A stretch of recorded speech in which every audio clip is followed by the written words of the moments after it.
Let's get started and get you on your way. You're going to need a Phillips head screwdriver, flathead screwdriver, deep 10mm socket, anything long pointed item to release the lock on the trim pins. You might need pliers. We're gonna look at the first panel to remove. Many people destroy this pin when they try to get it out, but I'll show you how to get that in a moment. Time to remove the part. I hold it and I apply the pressure right where the pin that's holding the panel is and pull straight back. Now that you've pulled the panel, take a look at where the pins are. Also note where they will be reinserted so you're familiar with the part when you put it back together. If you don't have a speaker, you can just put this part to the side. If you have a speaker, if you have enough slack, you can just leave it on the side like I am, or you can just detach it. If you're going to remove it, you will push the clip on this pin and pull it back out. Put the part aside on the seat when you're done with it. You have 3 bolts that you must access. 2 of them are hidden a little bit below the door panel. I will show you how to access without removing the door panel, but I will tell you later if your trim is an exception. This little simple thing, do not use it to remove this pin. I made this mistake, popped it right out and it cracked. Then I couldn't use it again. So here's how you remove this. Get your thin tool or your pen and you see this little circle in the center? You're gonna stick it right in there and push gently. You're gonna hear it pop. Then that's going to release the pin and then you're gonna pull it back with this flathead screwdriver or using your nails. There's the pop, and now we're just gonna go ahead and pull it right back. I'm gonna use my fingers right here. You can easily break this pin when you put it back, but I will show you how not to do that at the end of the video. Put this puppy in the center console so you don't lose it. Now we have one more screw here, and we're gonna go ahead and take another screw in the door handle panel. Pop it open with your screwdriver as you see here. Pull the little panel out and put it to the side. Use your Phillips head screwdriver to get the screw out. If you're new to this project is so easy that I'm doing it in the park.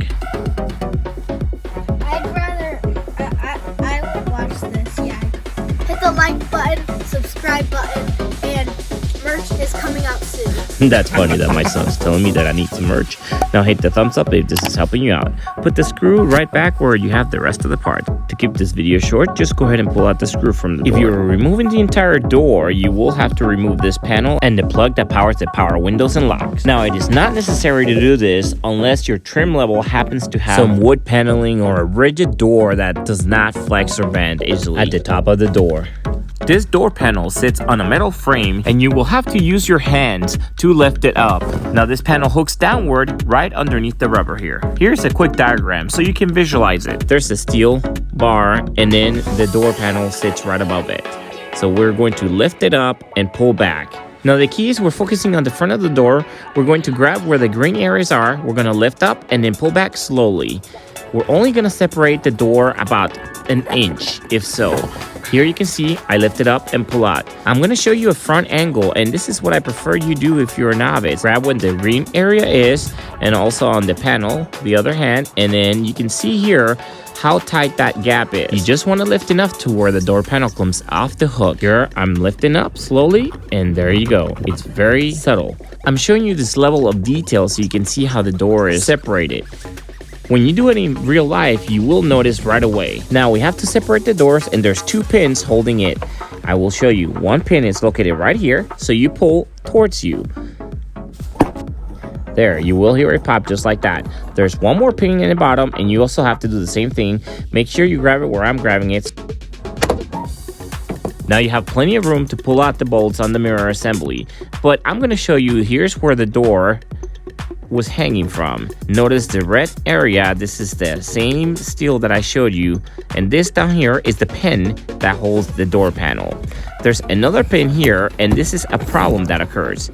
This pin did not pop out with the door, so you will have to use your pliers in order to get it out. You will put this pin back in the square frame where it belongs, so when you push the door, it will hold the panel. One last thing to note, we can access the pin because the door, the majority of it is off the hook, but at the end of the door, towards the door handle where you open, the door should be hooked on the metal part frame of the door. The white plastic lining goes over the metal when you hook the door. Use your needle nose pliers to grab the pin, grab it gently and firmly in the gap and then pull towards you to release it. Now you will place it back in its location. You will have to use your hand to do this. If your top pin came out, it's very easy to put in. It's a U-shape assembly. Just pop it right in. The lower pin is just the same. It is a U-shape, inserted the same way as the top pin. Now please note there is a lower pin in the bottom of the door. You want to make sure it's still there. Now that all the pins are back on the panel, you are ready to access the mirror assembly. If you need to remove the entire door panel, there's a video link in the description that shows you how to do that. But it's absolute. The final part, get ready to cross the finish line. Now we have plenty of room, so we're going to start by disconnecting the power source for the mirror. You're going to use your flathead screwdriver and push on this pin in the bottom of the connector.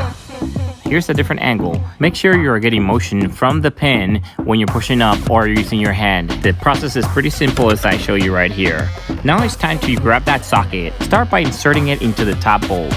I would just loosen this up just a little bit, as this is the bolt that's going to hold the mirror when you take the other two bolts out. Next, loosen up the bolt that's closest to the engine. Make sure that you loosen this one up quite a bit, but don't take it out. Now move on to the lower bolt closest to the window. You're going to loosen this up almost all the way. When it's time to get it out, you want to be careful and not drop the bolt in the door housing. I personally removed the wrench from the socket and just used the socket to remove the bolt. For some reason, this third one had a very shallow pin that it was threaded to, so I had to use my fingers to carefully pull it out.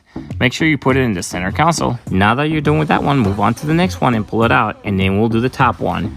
As you remove the final bolt, make sure that you use your hand to hold the mirror in. Put that bolt out and hold that mirror slowly, and then just grip it and very carefully pull it out. There is a pin on the other side and the body of the door, and it's used to guide the mirror as you install it in this section right here. Out with the old, in with the new. Don't forget to remove any pin covers. Now here is that guide that I told you earlier that's on the door. I personally don't know if this is part of the car or if this comes with some other mirror assemblies, and you use it to guide it as you put it in the door. Now because I'm recording this video, I had my son help me hold the mirror. Perfect. Thanks, Jacob. You can definitely do it yourself. Just make sure that you place it where that pin is to help you guide it. Then just put the bolts in there, tighten them all up.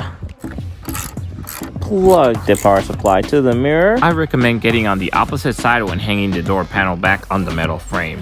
Push it down, make sure it's tight. You will know you put it on right because there is a very small gap for the mirror, and when it's rolled up, there is no gap at all and the felt is touching the mirror. Now push the pins. Here's the top, middle, and then the bottom one. I would recommend looking around the bottom of the door and just pushing in, just in case you might have pulled the door a little too far out and taking out any of the other pins on the other side. Finally, just put this last pin in, put it in first, and then you put the center and it'll snap right on. Now put the speaker cover on or the cover, test your mirror. Thank you for watching, like and subscribe, and we'll see you in the next one. Woohoo!